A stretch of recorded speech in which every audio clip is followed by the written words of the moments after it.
you would never say to someone you love. Yet, we say some terrible words to ourselves. Our self-talk vocabulary is so terrible that if you listened, like a third party, listen to you talking to yourself, both internally or spoken words, what you find is that you might even be in tears. You might shed a tear because you realize, how can you speak to yourself like this and expect yourself to be motivated? So what I'll say this is, when you've looked at the goal looking ahead, try and bring in affirmations. You need a way. I say this to a lot of people. If you want to achieve a goal, and I'm going to summarize this session in maybe 5 or 10 minutes, because this is quite interesting. You need a vision first. That's what you start the year with. You convert that vision into a goal. Before you do that, you connect a purpose to that vision. I like to achieve this at the end of the year. Or rather, I like to achieve X. That's a vision. Okay, why? What's the purpose? You connect a purpose to it because the purpose is desire. It gives you fuel. You convert that vision into a goal. You say, okay, I like to achieve X by a particular time. This is how I'm going to measure it. It's a goal now. It's written down, it's crystallized, it's tangible. Sometimes it could be intangible, but at least there's a method of knowing or measuring how and when you've achieved it. It's realistic, it's measurable, it's achievable if you work hard, and it has a time, a year. Once you've converted that vision into a goal, the next step, which is where most people fail, is you must convert that goal into a plan.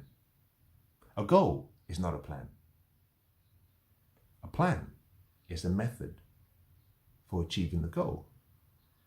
Then you must convert that plan into a strategy. A strategy is not a plan. You can change your strategy, but you should seldom change your plans.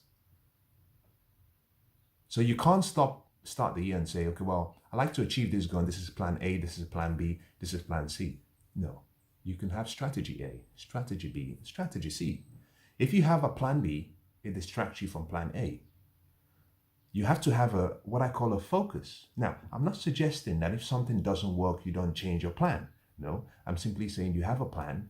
The plan, for example, could be, if your goal is I like to buy a new car by a certain date. Your plan could be, okay, well, to buy the car, I need to earn an extra £200 every month. That's part of your plan. The strategy then becomes, well, how do I achieve that? Well, you might say to yourself, well, I have my weekends off. But if I speak to my supervisor and I ask to do an extra 1 hour every day, maybe I can make an extra £10 every day. If he's kind enough and he says, fine, I'll let you do 4 1-hour sessions every month, which is 1 every week, then you can make 4 hours of extra pay. Then you say to yourself, well, I have 2 days every week at the weekend. In total, in a month, that's 8 days. If I can work for, say, 3 hours every single day of the weekend, then I have 3 times 8 is 24 hours. If I make £10 in each of those hours, it's £240. If I add that to my £40 I earn from work, it's £280. Maybe it's still not enough. I need a little bit more. You might say, okay, well, I speak a different language. I speak 2 languages. Why don't I teach someone online? Spend half an hour every day, or maybe once every 4 days, teaching someone. I might charge them £5 for every 2 hours. That is a strategy. You're looking for ways to achieve that goal. That is your strategy. So what you need is you convert your plan into a strategy. And here is the most important thing. You convert that strategy into daily habits. What you do daily determines who you become permanently. What you do daily determines your outcomes. What you achieve every year is simply a product of what you've done every month. What you do every month is a product of what you do every day. What you achieve in a day is a result of the accumulation of what you've done on an hourly by hourly basis during your working time, or an hourly by hourly investment of your time towards the goal. So The secret to achieving every goal is hidden in your daily habits. Your daily habits, my friend, is really designed and sculptured and formed by the routines and activities and choices and decisions you make. So you see, the key to achieving any goal is not by doing something big.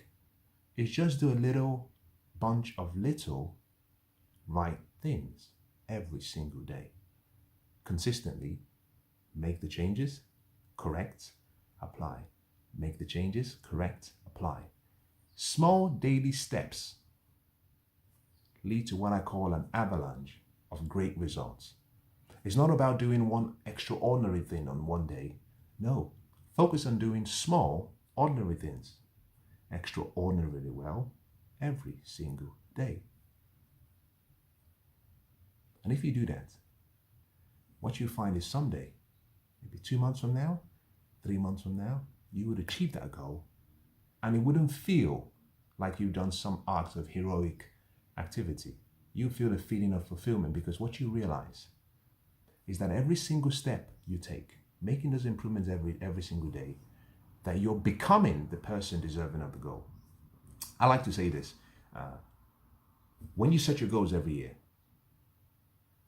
and this might sound somewhat counterintuitive and perhaps it might not come across the right way, but I hope it does.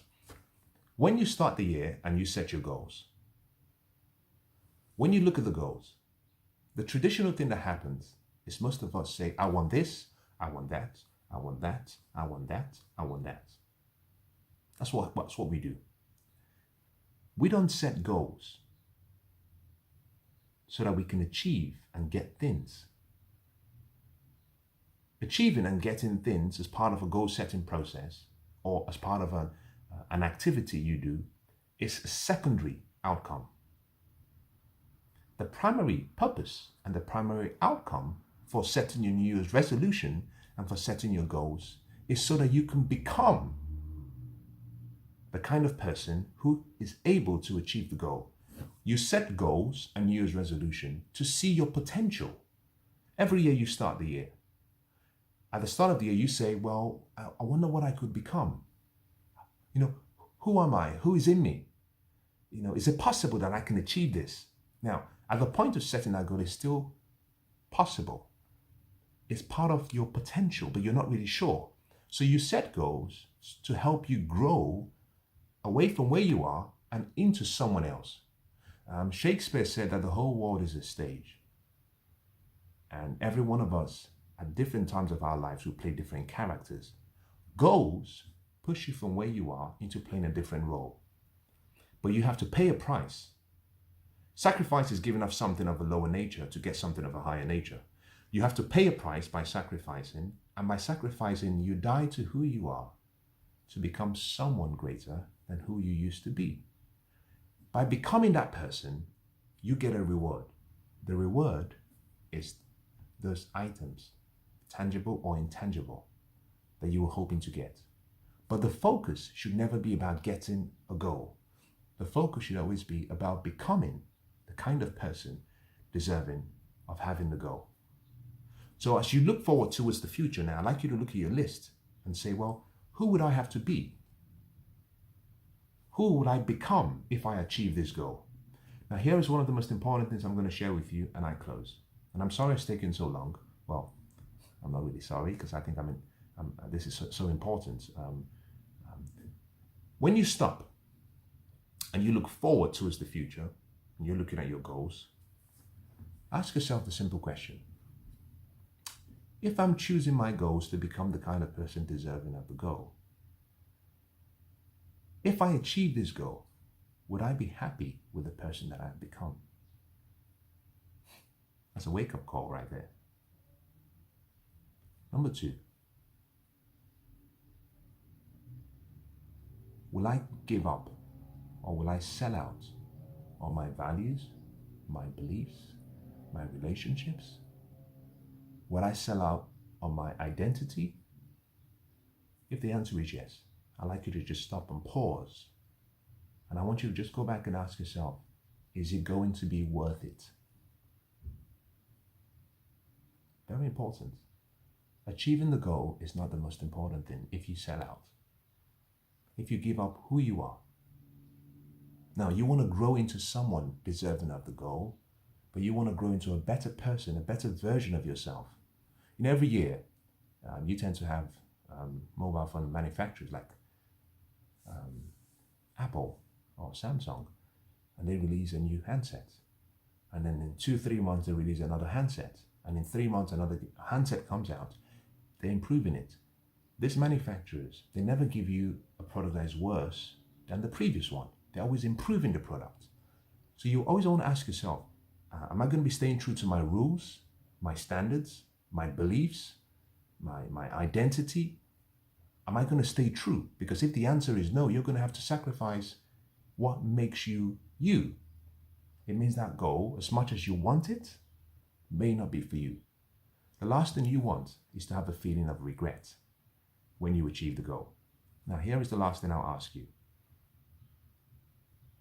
You have to give up something to get something. And that simply means that you look forward. If you apply the principle that I've shared with you, and I said you have to do something every day to achieve that goal, it means that every day you're sacrificing time, your most important resource, to achieve a goal. So you have to ask yourself this question. Is the goal that I'm going for, is it deserving of me? And here's the reason. Time is life. You can make money, you can lose money. You can't buy time. Once you've spent time, you never get it back. And so time is life.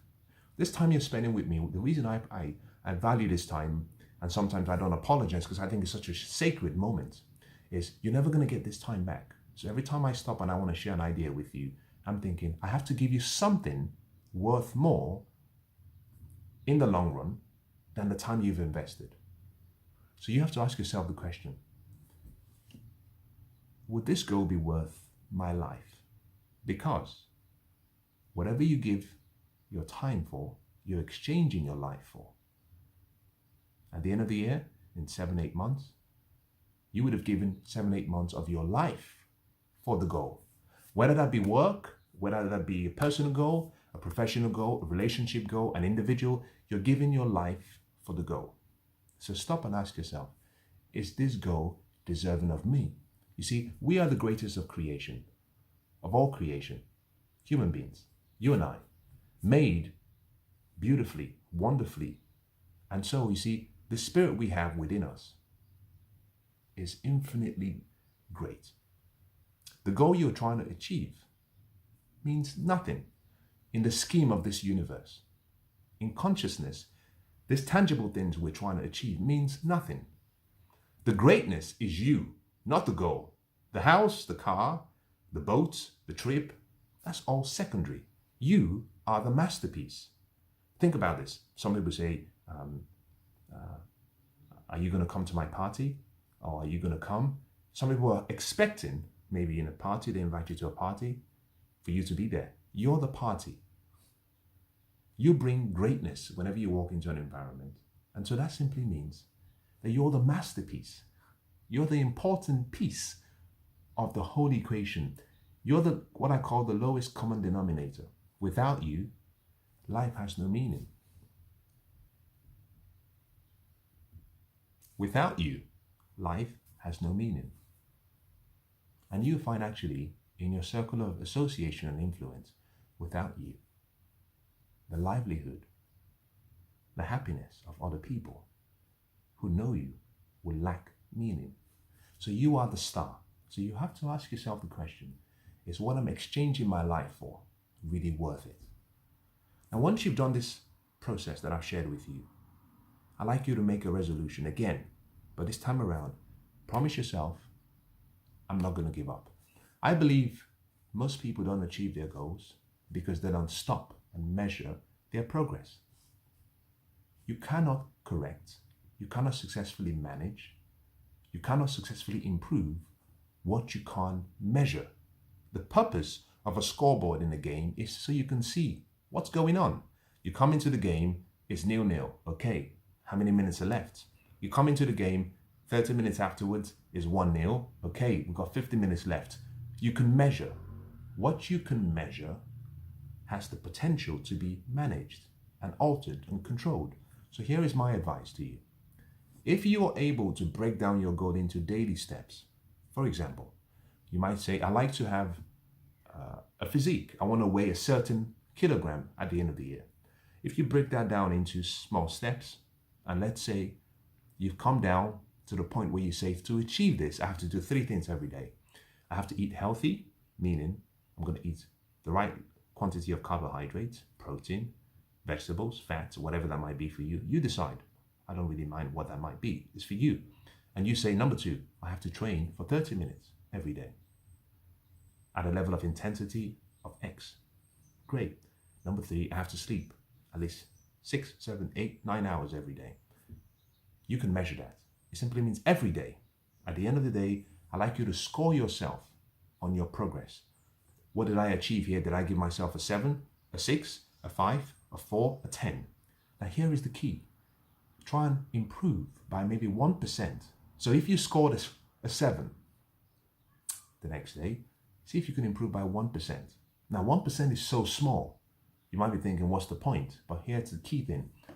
If you compound that 1% improvement, let's say you do 1% improvement on Monday. By Friday, you've done 5%. Imagine that. If you apply that the next week and you keep doing it, what you'll find is by the end of the month, you go from a 7 to maybe you're going to like a 7.6, 7.7. By the second month, you're at an 8. By the third month, you're hitting a 9. The world is your oyster now. So I would say find a way to sit down every day.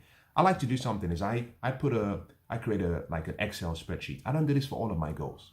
Some of the goals work that way, some don't. But if you find you have a goal that can easily be tracked, what I do is I create a calendar. I label on one of the columns and rows, I label from the 1st of the month to the 30th to the 31st of the month. So that every day, at the end of the day, I come down and I put a score. And then I put a score. And I put a score every day. And so I'm tracking my performance for each goal, but also cumulatively for all my goals and giving myself a score. The second thing I try to do is I try to get someone to be an accountable partner for me, someone I can go to and say, do you know what, I'm not doing well. But more importantly, someone who can say to me, have you achieved the goal? How are you doing? And the fact that I'm thinking, oh shit, I need to report back to X or Y, it gives me that inspiration to do something. There are sometimes, this is interesting, there are sometimes where at the end of the day, maybe 9, 10 p.m., I'm exhausted, I'm tired. And I realize, oh shit, there's a goal I should have done. And all it takes is maybe 2 or 3 minutes. But because I want to check that off my list, because when I check that off my list as done, I get dopamine released from my brains. That gives me a feeling of excitement, a feeling of fulfillment. Endorphins are released. I get a feeling of happiness. I go back and I try and do something, 20 minutes, just to get that endorphin release so that I can tick. You see, if everything is compounding, score 7, score 9, score 7, score 8, and I miss one day, that is 7, 8, 9, 0. That's bad. It affects the total score at the end. So I would say to you, find a way of keeping a checklist and scoring yourself. Get someone, not someone to look at what you're doing every day, maybe once a month, maybe once a week, a close friend, a relative, a friend, a loved one, someone who can say, how are you getting on? That's really useful. Now, I hope this has been useful overall. I hope you found maybe some small nuggets of wisdom in what I've shared with you. I want to ask you to do something. I want you to apply it. Just go away. Let this not be something that you hear and you think, oh, that was good information, good content. Or I don't want it to be something you say, I already knew that. Well, if you knew it, then do it. What I'd like you to do is say, do you know what? I heard you, I listened to what you said, and I put it to work. And I've got to tell you, huge improvements. That's what I want to hear. I want you to apply it. Choose what works for you in everything that I've shared. Everything may not be for you. Select what works for you. I heard something, I think it was Newton, who said that the human mind was designed to be quite interestingly deceptive in such a way that whenever the human mind heard someone or the brain heard something different that challenged a belief, He rejected the information immediately. So Newton used to say, whenever he heard something new that sounded interesting, he would write it down and he would try and do something. He would act. He would take a step of faith and a step of action, so that he was effectively he committed to it before his mind started rationalizing and trying to find excuses as to why it wouldn't work. Now, I hope you're not trying to find excuses as to why this might not work or why you've done it before and it didn't work. What I'd like to hear from you is how it's worked for you. And I hope it does. I want to wish you the best. And I hope that your dreams do come true in 2019. And I hope that your dreams do come true as we look forward ahead. God bless.